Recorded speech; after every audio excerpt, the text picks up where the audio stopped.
one of the most important things, because the subconscious mind really has fundamental programs of life that we acquire from our parents, our family, our community, between the last trimester of pregnancy and the first 7 years. So this is why nature created the first 7 years of a child's life to download how to be a member of a family and a society and a culture by strictly observing other people. It's actually a brain function. It's a equivalent of hypnosis. Yes. Okay? So the fundamental programs of subconscious are not yours. The conscious mind is yours. That's the creative mind. Well, the issue is that the conscious mind can travel in time. What are you doing next week? Yeah. Mind lets go of the moment, goes to next week. What'd you do last week? Let's go of the moment, and you move into last week. Or I say, I think it's something in your head. And the moment you're thinking, you're not paying attention.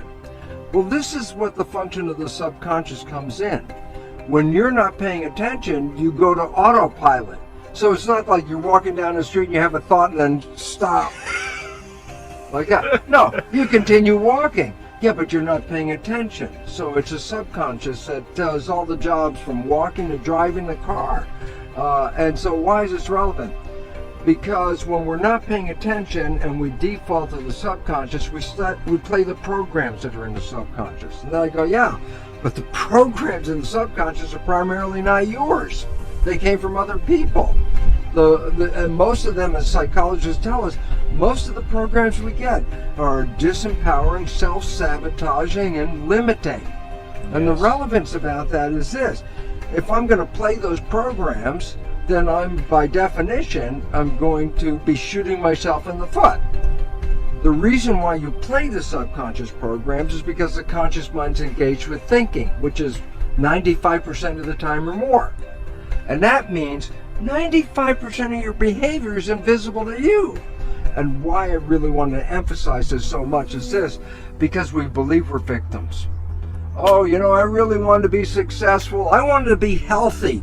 I wanted to have a great relationship, and it's not working out. Yeah. And they say, well, that was my intention, and it's not working, so therefore the world's against me. And then we go into victims like, God, I really wanted it and it didn't happen. And I just wanted people to wake up, because it basically is this. It's not the world against you at all. The world will give you everything. The issue is you're not operating from your conscious mind, except 5% at the most.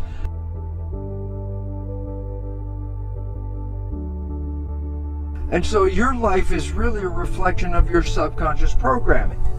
Now you say to me, well, I got programmed from the last trimester of pregnancy, first 7 years, so I was being programmed when I was 1 and 2 and 3, and I go, absolutely. You say, but what were the programs? I wasn't there. I have no idea what the hell the programs are. And I go, here's the neat part. 95% of your life is coming from the subconscious. So all you have to do is look at your life and just look at it and say, for what? I say, what comes to you that you want and it comes to you easily, you have programs to allow that to happen. But what you struggle with, what you work hard on, what you have to put a lot of effort into, why are you working so hard? And the answer is simple. Because you have an invisible program that is sabotaging you from that point.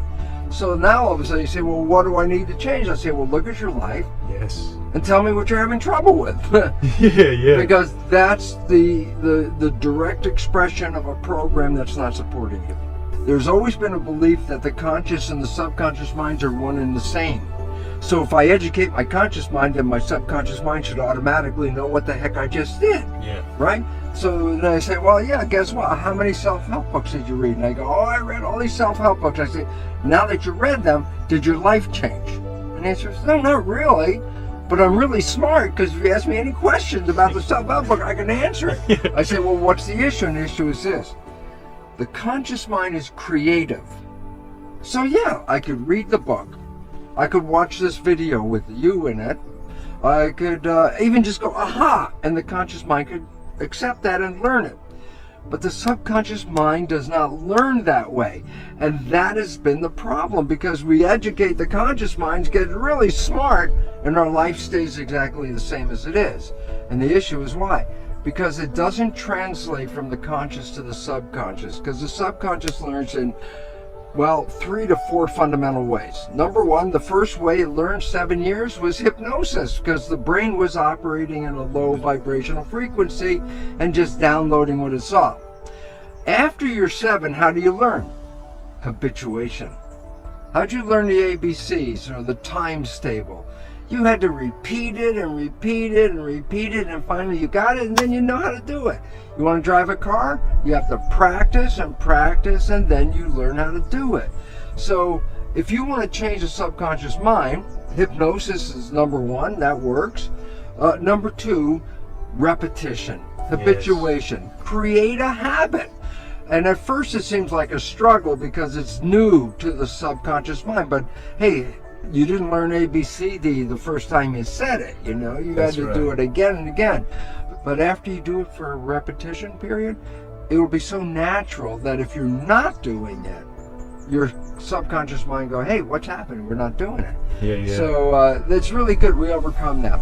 A third way, which is very, some people get it and it's very powerful, but I wouldn't recommend it, is tremendous emotional shock.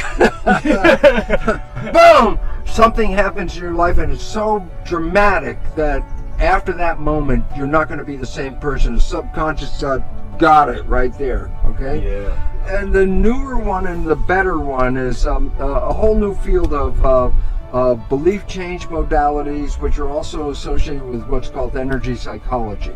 Yes. And these are wonderful because basically it's a form of super learning. And what's neat about it, the conventional things like hypnosis or habituation, there's a time element that takes a long time. Yeah.